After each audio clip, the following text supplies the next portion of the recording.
ಮಹದಾಯಿ ಯೋಜನೆಗೆ ಮುಕ್ತಿ ಸಿಗೋದು ಯಾವಾಗ? ದಶಕಗಳ ರೈತರ ಹೋರಾಟಕ್ಕೆ ಇನ್ನೂ ಕೂಡ ಫಲ ಸಿಗ್ತಾ ಇಲ್ಲ. ಯಾಕಂದ್ರೆ ಬೆಳಗಾವಿ, ಧಾರವಾಡ, ಬಾಗಲಕೋಟೆ, ಗದಗ 4 ಜಿಲ್ಲೆಯ 13 ತಾಲೂಕಿನ ಜನರಿಗೆ ಕುಡಿಯೋ ನೀರನ್ನ ಪೂರೈಕೆ ಮಾಡುವಂತ ಮಹತ್ವಾಕಾಂಕ್ಷಿ ಯೋಜನೆ ಇದು. ಕಳಸಾ ಬಂಡೂರಿ ಮಹದಾಯಿ ಯೋಜನೆ. ಯಾವುದೇ ಸರ್ಕಾರಗಳು ಬರಲಿ, ಬರೀ ರಾಜಕೀಯ ಲಾಭವನ್ನ ಮಾಡಿಕೊಳ್ತಾ ಹೊರತು ಇನ್ನೂ ಅದನ್ನ ಕಂಪ್ಲೀಟ್ ಮಾಡಲಿಕ್ಕೆ ಮುಂದಾಗಿಲ್ಲ. ಪ್ರಯತ್ನ ಪಡ್ತವೆ, ಆದರೆ ಅನುಮತಿ ಸಿಗ್ತಾ ಇಲ್ಲ. ಇನ್ನೂ ಈ ಯೋಜನೆ ಜಾರಿ ಆಯಿತು ಅಂತ ಹೇಳಿದ್ರೆ, ಕಾಮಗಾರಿ ಶುರುವಾಯಿತು ಅಂತ ಹೇಳಿದ್ರೆ ಬಹಳ ಅನುಕೂಲ ಆಗುತ್ತೆ ಆ ಭಾಗದ ರೈತರಿಗೆ ಮತ್ತು ಕುಡಿಯೋಕೆ. 2018ರಲ್ಲೇ ಮಹದಾಯಿ ನ್ಯಾಯಾಧೀಕರಣದ ತೀರ್ಪು ಬರುತ್ತೆ. 30ಕ್ಕಿಂತ ಹೆಚ್ಚು TMC ನೀರು ಕೊಡಬೇಕು ಅಂತ. 2020ರಲ್ಲಿ ಸುಪ್ರೀಂ ಕೋರ್ಟ್ವರೆಗೂ ಹೋಗುತ್ತೆ. ಈಗ ಪರಿಸರ, ವನ್ಯಜೀವಿ, ಅರಣ್ಯ ಇಲಾಖೆಯಿಂದ ಗ್ರೀನ್ ಸಿಗ್ನಲ್ ಬೇಕಾಗಿದೆ. ಕೇಂದ್ರ ಸರ್ಕಾರದ ಮೇಲೆ ರಾಜ್ಯದ ನಾಯಕರು ಒತ್ತಡ ಹಾಕಬೇಕಾಗಿದೆ. ಕೇಂದ್ರದ ಮೇಲೆ ಒತ್ತಡ ತರುವಲ್ಲಿ 4 ಜಿಲ್ಲೆಗಳ ಸಂಸದರು ವಿಫಲರಾಗಿದ್ದಾರೆ. ಅದರಲ್ಲೂ ಬಿಜೆಪಿದು ಇಲ್ಲಿ ಬಹಳ ಮಹತ್ವವಾಗಿರುವಂತಹ ಜವಾಬ್ದಾರಿ. ಯಾಕಂದ್ರೆ ಕೇಂದ್ರ ಸರ್ಕಾರ ಯಾರ್ದಿದೆ? ಬಿಜೆಪಿ ಅವ್ರದ್ದಿದೆ. ನೋಡಿ, ಗೋವಾದವರು ಎಷ್ಟು ಒಗ್ಗಟ್ಟವರು. ಅಲ್ಲಿ ಬಿಜೆಪಿ ಸರ್ಕಾರ. ಈಗ ಈ ಹಿಂದೆ ಸಾವಂತ್ ಅವರಿದ್ದಾಗ ಕೇಂದ್ರದ ಮೇಲೆ ಒತ್ತಡವನ್ನು ಹೇರಿ ಮಹದಾಯಿ ಬೇಡವೇ ಬೇಡ, ಇದು ಕರ್ನಾಟಕಕ್ಕೆ ನಾವು ನೀರು ಹರಿಸೋದಿಲ್ಲ ಅಂತೇಳಿ ಸಾಕಷ್ಟು ಹೋರಾಟಗಳನ್ನು ಮಾಡಿದರು. ನಮ್ಮವರು ಅದನ್ನು ಮಾಡ್ತಾ ಇಲ್ಲ. ಈ ಹಿಂದೆ ಬೊಮ್ಮಾಯಿ ಮುಖ್ಯಮಂತ್ರಿಯಾಗಿದ್ದಾಗ 2022ರಲ್ಲಿ DPRನೇ ತಂದು ಬಿಟ್ವಿ ಅಂತೇಳಿ ಹೇಳಿದರು. ನೋಡಿ DPR ನೋಡಿ ಅಂತೇಳಿ ಚುನಾವಣಾ ಪ್ರಚಾರದಲ್ಲಿ ಬಳಸ್ಕೊಂಡ್ರು. ಏನೂ ಆಗಿಲ್ಲ. ಇನ್ನೂ ಇದು ಪರಿಸರವಾದಿಗಳನ್ನು ಗೋವಾ ಎತ್ತಿ ಕಟ್ಟಿ ನಮ್ಮ ವಿರುದ್ಧವೇ ಹೋರಾಟ ಮಾಡುವಂಥ ಷಡ್ಯಂತ್ರವನ್ನು ಮಾಡಿದೆ. ಆದರೂ ಕೂಡ ನಮ್ಮ ರಾಜಕಾರಣಿಗಳು ಎಚ್ಚೆತ್ತುಕೊಳ್ತಾ ಇಲ್ಲ. ಕೇಂದ್ರ ಸರ್ಕಾರದ ಮೇಲೆ ಒತ್ತಡವನ್ನು ಹಾಕಿ ಪಕ್ಷಾತೀತವಾಗಿ ಒಂದು ನಿಯೋಗವನ್ನು ತೆಗೆದುಕೊಂಡು ಹೋಗಿ. ಬೆಳಗಾವಿ ಸಂಸದರು ಶೆಟ್ಟರವ್ರು ಏನು ಮಾಡ್ತಾ ಇದ್ದಾರೆ? ಧಾರವಾಡ ಸಂಸದರು ಯಾರಿದ್ದಾರೆ? ಪ್ರಭಾವಿ ಕೇಂದ್ರ ಸಚಿವರಿದ್ದಾರೆ, ಪ್ರಹ್ಲಾದ್ ಜೋಶಿ. ಹಾಗಾಗಿನೇ ಮನಸ್ಸು ಮಾಡಿದರೆ ಸ್ವಲ್ಪ ಸಮಯದಲ್ಲೇ ಅದನ್ನು ಬಗೆಹರಿಸಿಕೊಳ್ಬೋದು. ಮಾತುಕತೆ ಮೂಲಕ ಬಗೆಹರಿಸಿ, ಅದಾದಮೇಲೆ ಕಾನೂನಾತ್ಮಕವಾಗಿ ಬಗೆಹರಿಯುತ್ತೆ ಅದು ಖಂಡಿತವಾಗಿಯೂ. ಈಗ ಗೋವಾದಲ್ಲಿ ಯಾರಿದ್ದಾರೆ? BJP CM ಇದ್ದಾರಲ್ವಾ, ಮಾತಾಡಿ ಕೂತ್ಕೊಂಡು. ಅದರ ಜೊತೆಗೆ ಮಹಾರಾಷ್ಟ್ರದ ಬಿಡಿ, ಅಲ್ಲಿ BJP ಸರ್ಕಾರ. ಈಗ 3 ರಾಜ್ಯಗಳ ನಡುವೆ ಇರುವಂಥ ಒಂದು ವ್ಯಾಜ್ಯ ಇದೆ. ಆದರೆ ಈಗ ಈ ಹಸಿರು ನ್ಯಾಯಾಧೀಕರಣ, ಅಲ್ಲಿ ವನ್ಯಜೀವಿ ಮಂಡಳಿಯಿಂದ ಪರ್ಮಿಷನ್ ಬೇಕಾಗಿದೆ. ಪ್ರಯತ್ನ ಮಾಡ್ತೀವಿ ಅಂತ ಹೇಳ್ತಾರೆ. ಆದರೆ ಇನ್ನೂ ಕೂಡ ಕಳಸಾ ಬಂಡೂರಿ ನಾಲೆಗಳಿಗೆ ನೀರು ಹರಿದಿಲ್ಲ. ಮಹದಾಯಿ ಯಾರ್ದು? ನಮ್ಮದು. ನಮ್ಮಲ್ಲೇ ಹುಟ್ಟುತ್ತೆ, ಹೋಗಿ ಗೋವಾದಲ್ಲಿ ಅರಬ್ಬಿ ಸಮುದ್ರ ಸೇರುತ್ತೆ. ಆದರೆ ನಮಗೆ ನೀರನ್ನು ಕೊಡೋಕೆ ಗೋವಾ ಹಿಂದೇಟು ಹಾಕ್ತಾ ಇದೆ. ವೇಸ್ಟೇಜ್ ನೀರನ್ನು ಕೊಡಿ ಅಂತ ಕೇಳ್ತಾ ಇದ್ದೀವಿ ನಾವು. ಆದರೂ ಕೂಡ ಕೊಡ್ತಾ ಇಲ್ಲ. ಅರಣ್ಯ ನಾಶ, ಆಮೇಲೆ ಹುಲಿ ಸಂರಕ್ಷಿತ ಪ್ರದೇಶ, ಈ ರೀತಿ ಕಾರಣಗಳನ್ನು ಕೊಟ್ಟು ಅದಕ್ಕೆ ತಡೆ ಒಡ್ಡುವಂತಹ ನಿರಂತರ ಪ್ರಯತ್ನವನ್ನು ಗೋವಾ ಸರ್ಕಾರ ಅಥವಾ ಗೋವಾದವರು ಮಾಡ್ತಾನೆ ಇದ್ದಾರೆ. ಆದರೆ ನಮ್ಮವರು ಇಲ್ಲಿವರೆಗೂ ಕೂಡ ಇದನ್ನು ಸೀರಿಯಸ್ ಆಗಿ ತೆಗೆದುಕೊಂಡಂಗೆ ಕಾಣಿಸ್ತಾ ಇಲ್ಲ.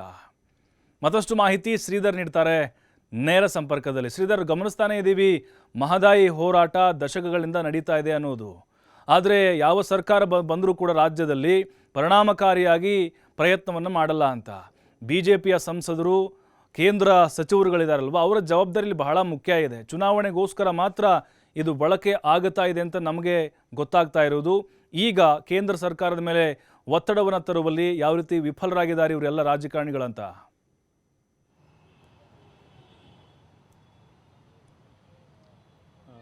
ಪ್ರಭು, ಪ್ರಮುಖವಾಗಿ ಮಹದಾಯಿ ಯೋಜನೆ ಯಾವಾಗ ಅನ್ನುವಂಥ ಒಂದು ಪ್ರಶ್ನೆ ಈಗ ಉತ್ತರ ಕರ್ನಾಟಕ ಜನರಲ್ಲಿ ಕಾಡ್ತಾ ಇದೆ.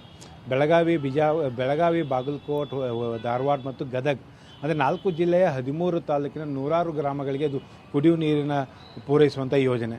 ಈ ಒಂದು ಮಹತ್ವಾಕಾಂಕ್ಷಿ ಯೋಜನೆಗೆ ದಶಕಗಳಿಂದ ರೈತರು ಹೋರಾಟ ಮಾಡ್ಕೊಂಡು ಬರ್ತಾ ಇದ್ದಾರೆ. ಇಲ್ಲಿ ಒಂದು ಅಂಶವನ್ನು ಗಮನಿಸಬೇಕು ಪ್ರಭು. ಪ್ರಮುಖವಾಗಿ 2018ರಲ್ಲಿ ನ್ಯಾಯಾಧೀಕರಣ ತೀರ್ಪು ಕೊಡುತ್ತೆ. ತದನಂತರ ಸುಪ್ರೀಂ ಕೋರ್ಟ್ನಲ್ಲಿ 3 ರಾಜ್ಯಗಳು ಕೂಡ ಒಂದು ದಾವೆಯನ್ನು ಹೂಡ್ತವೆ. ಏನು ತೀರ್ಪಿನಲ್ಲಿ ಕೊಟ್ಟಂತೆ ನೀರನ್ನು ಹಂಚಿಕೆ ಮಾಡಲಾಗಿದೆ, ಅದನ್ನು ಬಳಸಿಕೊಳ್ಳುವಂತೆ ಕೂಡ ಸುಪ್ರೀಂ ಕೋರ್ಟ್ ಗ್ರೀನ್ ಸಿಗ್ನಲ್ ಕೊಡುತ್ತೆ. ಆ ಯೋಜನೆ ಕಾಮಗಾರಿ ಆರಂಭಿಸೋದಕ್ಕೆ ಏನಂದರೆ ಅರಣ್ಯ ಮತ್ತು ಪರಿಸರ ಮತ್ತು ವನ್ಯಜೀವಿ ಇದರಿಂದ ಕ್ಲಿಯರೆನ್ಸ್ ಪಡೆದುಕೊಳ್ಳೋದಕ್ಕೆ ಏನು ಅಡ್ಡಿಯಾಗಿರ್ತಕ್ಕಂಥದ್ದು. ಆ ನಿಟ್ಟಿನಲ್ಲಿ ಈ ಹಿಂದೆ ಬೊಮ್ಮಾಯಿ ಸರ್ಕಾರ ಇದ್ದಂಥ ಸಂದರ್ಭದಲ್ಲಿ ಯೋಜನೆಯ ಸ್ವರೂಪವನ್ನೇ ಬದಲಾಯಿಸಲಾಗುತ್ತೆ. ಯಾಕಂದರೆ ಕಾಲುವೆಗಳ ಮೂಲಕ ನೀರನ್ನು ತಿರುವು ಮಾಡಿದರೆ ಆಗ ಸಾಕಷ್ಟು ಪ್ರಮಾಣದ ಮರಗಳು ಏನು ಹಾನಿ ಆಗುತ್ತೆ ಅನ್ನೋಂಥ ಕಾರಣಕ್ಕಾಗಿ ಪೈಪ್ಲೈನ್ ಮೂಲಕ ನೀರನ್ನು ಲಿಫ್ಟ್ ಮಾಡುವಂಥ ಯೋಜನೆಯನ್ನು ರೂಪಿಸಲಾಗುತ್ತೆ. ಅದು ಕೂಡ ಬೊಮ್ಮಾಯಿ ಸರ್ಕಾರದಲ್ಲಿ ಈ ಒಂದು ಯೋಜನೆಗೆ ಟೆಂಡರನ್ನು ಕೂಡ ಕರೆಯಲಾಗುತ್ತೆ. ಕೇಂದ್ರ ಸರ್ಕಾರದ ಅದಕ್ಕೆ ಗೆಜೆಟ್ ನೋಟಿಫಿಕೇಶನ್ ಕೂಡ ಹೊರಡಿಸುತ್ತೆ. ಆದರೂ ಕೂಡ ಮಹದಾಯಿ ಯೋಜನೆ ಎಲ್ಲಿದೆ ಅಲ್ಲೇ ಇರ್ತಕ್ಕಂಥದ್ದು. ಇನ್ನೂ ಕೂಡ ಕಳಸ ಆಗಿರ್ಬೋದು, ಬಂಡೂರು ಆಗಿರ್ಬೋದು, 2 ನಾಲೆಗಳ ಕಾಮಗಾರಿಗೆ ಅನುಮತಿನೇ ಸಿಕ್ಕಿಲ್ಲ. ಇನ್ನು ಕೇಂದ್ರದಲ್ಲಿ ಬಹಳ ಪ್ರಮುಖವಾಗಿ ಕೇಂದ್ರ ಸರ್ಕಾರ ಮೇಲೆ ಒತ್ತಡ ಹಾಕಬೇಕಾದಂಥ ಜವಾಬ್ದಾರಿ BJP ನಾಯಕರಿದೆ ಪ್ರಭು.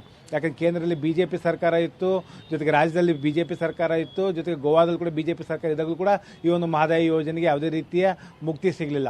ಈಗ ಕೇಂದ್ರದಲ್ಲಿ BJP ಸರ್ಕಾರ ಇದೆ, ರಾಜ್ಯದಲ್ಲಿ ಕಾಂಗ್ರೆಸ್ ಸರ್ಕಾರ ಇದೆ, ಗೋವಾದಲ್ಲಿ BJP ಸರ್ಕಾರ ಇದೆ, ಮಹಾರಾಷ್ಟ್ರದಲ್ಲಿ ಕೂಡ BJP ಸರ್ಕಾರ ಇರತಕ್ಕಂಥದ್ದು. ಇಲ್ಲಿ ಒಂದು ಅಂಶ ಏನಂದರೆ ಕೇಂದ್ರದ ಮೇಲೆ ಒತ್ತಡ ಹಾಕುವಂಥ ಪ್ರಭಾವಿ ನಾಯಕರೇ ಒಂದು 4 ಜಿಲ್ಲೆಯನ್ನು ಪ್ರತಿನಿಧಿಸ್ತಾರೆ. ಬೆಳಗಾವಿ ಜಿಲ್ಲೆಯ ಸಂಸದ ಜಗದೀಶ್ ಶೆಟ್ಟರ್ ಕೂಡ ಮಾಜಿ ಮುಖ್ಯಮಂತ್ರಿಗಳು, ಜೊತೆಗೆ ಗದಗ ಮತ್ತು ಹಾವೇರಿ ಜಿಲ್ಲೆಯನ್ನು ಪ್ರತಿನಿಧಿಸುವಂಥ ಸಂಸದ ಬಸವರಾಜ ಬೊಮ್ಮಾಯಿ ಕೂಡ ಮಾಜಿ ಮುಖ್ಯಮಂತ್ರಿಗಳು, ಏನು ಧಾರವಾಡ ಜಿಲ್ಲೆಯನ್ನು ಪ್ರತಿನಿಧಿಸುವಂಥ ಸಂಸದರು, ಜೊತೆಗೆ ಕೇಂದ್ರ ಸಚಿವ ಪ್ರಹ್ಲಾದ್ ಜೋಶಿ ಕೂಡ ಏನು ಸರ್ಕಾರದಲ್ಲಿ ಮೋದಿ ಸರ್ಕಾರದಲ್ಲಿ ಪ್ರಭಾವಿಯ ಒಂದು ಸಚಿವರು ಅಂತ ಹೇಳ್ಬೋದು. ಜೊತೆಗೆ ಏನು ಬಾಗಲಕೋಟೆ ಜಿಲ್ಲೆಯನ್ನು ಪ್ರತಿನಿಧಿಸುವಂಥ PC ಗದ್ದಿಗೌಡರು ಕೂಡ ಸತತವಾಗಿ ಲೋಕಸಭೆಗೆ ಗೆದ್ದು ಬಂದಂಥವರು. ಹಾಗಾಗಿ ಈ ಒಂದು 4 ಜನ ಪ್ರಭಾವಿ ನಾಯಕರಿದ್ದರೂ ಕೂಡ ಯಾಕೆ ಮಹದಾಯಿ ಯೋಜನೆಗೆ ಪರಿಸರ ಇಲಾಖೆಯಿಂದ, ಅರಣ್ಯ ಇಲಾಖೆಯಿಂದ ಮತ್ತು ವನ್ಯಜೀವಿ ಇದರಿಂದ ಕ್ಲಿಯರೆನ್ಸನ್ನು ಕೊಡಿಸುವಂಥ ಕೆಲಸ ಆಗ್ತಾಯಿಲ್ಲ. ಕೇವಲ ಗೋವಾದಲ್ಲಿರ್ತಕ್ಕಂಥ ಗೋವಾ ಸರ್ಕಾರ ಆಗಿರ್ಬೋದು, ಗೋವಾದ ರಾಜಕೀಯ ನಾಯಕರು ತೋರಿಸುವಂಥ ಇಚ್ಛಾಶಕ್ತಿ ರಾಜ್ಯದ ನಾಯಕರಿಂದ ಯಾಕೆ ಆಗ್ತಾ ಇಲ್ಲ. ಕೇವಲ ಚಿಕ್ಕ ಒಂದು ರಾಜ್ಯದಲ್ಲಿರ್ತಕ್ಕಂಥ ಒಬ್ಬ ಮುಖ್ಯಮಂತ್ರಿ, 2 ಜನ ಸಂಸದರು ಹಾಕುವಂಥ ಒತ್ತಡಕ್ಕೆ ಕೇಂದ್ರ ಸರ್ಕಾರ ಮಣಿಯುತ್ತೆ. ಆದರೆ ಯಾಕೆ ರಾಜ್ಯದಲ್ಲಿರ್ತಕ್ಕಂಥ 25ಕ್ಕೂ ಅಧಿಕ ಸಂಸದರು ಇದ್ದಾರೆ. ಅಷ್ಟೇ ಅಲ್ಲದೆ ರಾಜ್ಯದಿಂದ ಕೇಂದ್ರದಲ್ಲಿ ಮಂತ್ರಿಗಳಾದಂಥವ್ರು ಇದ್ದಾರೆ. ಅದರಲ್ಲೂ ಕೂಡ ಮಾಜಿ ಮುಖ್ಯಮಂತ್ರಿಗಳು ಕೂಡ ಈ ಒಂದು ಕೇಂದ್ರ ಸರ್ಕಾರದವನ್ನು ಪ್ರತಿನಿಧಿಸ್ತಾರೆ. ಹಾಗಾಗಿ ಇಲ್ಲಿ ಕೇಂದ್ರ ಮೇಲೆ ಒತ್ತಡ ಹಾಕುವಂಥ ಕೆಲಸವನ್ನು ಎಲ್ಲೋ ಒಂದು ಕಡೆ ರಾಜಕಾರಣಿಗಳು ಎಲ್ಲೋ ಒಂದು ಕಡೆ ವಿಫಲ ಆಗ್ತಾಯಿದ್ದಾರೆ ಅಂತ ಹೇಳ್ಬೋದು. ಹಾಗಾಗಿ ಮಹದಾಯಿ ವಿಚಾರ ಈ ಕಳೆದ ಹಲವು ದಶಕಗಳಿಂದ ವಿಳಂಬ ಆಗ್ತಾಯಿದೆ. ಗೋವಾ ತನ್ನ ಖ್ಯಾತಿಯನ್ನು ಮುಂದುವರಿಸಿರ್ತಕ್ಕಂಥದ್ದು ಪ್ರಭು. ಇಲ್ಲಿ ಈಗ ರಾಜಕೀಯ ಇಚ್ಛಾಶಕ್ತಿ ಪ್ರದರ್ಶನ ಮಾಡಬೇಕಾದಂಥ ಅವಶ್ಯಕತೆ ಈಗ ಎದುರಾಗಿದೆ ಅಂತಲೇ ಹೇಳ್ಬೋದು ಪ್ರಭು. ಥ್ಯಾಂಕ್ ಯು ಶ್ರೀಧರ್ ತಮ್ಮೆಲ್ಲ ಮಾಹಿತಿಗಾಗಿ.